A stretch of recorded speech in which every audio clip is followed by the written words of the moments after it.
کھانا کھانے کے مدنی پھول۔ کھانے سے پہلے اور بعد دونوں ہاتھ پونچھوں تک دھونا سنت ہے، اور کلیاں کر کے منہ کا اگلا حصہ بھی دھو لیجیے۔ کھانا سنت کے مطابق بیٹھ کر کھانا چاہیے۔ ایک سنت یہ ہے کہ سیدھا گھٹنا کھڑا کر دیں، یعنی کھڑا کریں اور الٹا پاؤں بچھا کر اس پر بیٹھ جائیں۔ کھانا دائیں ہاتھ کی 3 انگلیوں، انگوٹھا، شہادت کی انگلی اور بیچ والی انگلی سے کھانا چاہیے۔ کھانے سے پہلے بسم اللہ الرحمن الرحیم پڑھنا سنت ہے۔ کھانا چھوٹے چھوٹے نوالے بنا کر اچھی طرح چبا کر کھانا چاہیے۔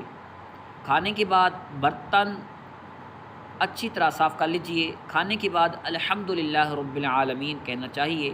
اگر شروع میں بسم اللہ یا دعا پڑھنا بھول جائیں تو یاد آنے پر دعا پڑھیں، بسم اللہ اولہ و آخرہ۔ روٹی بائیں ہاتھ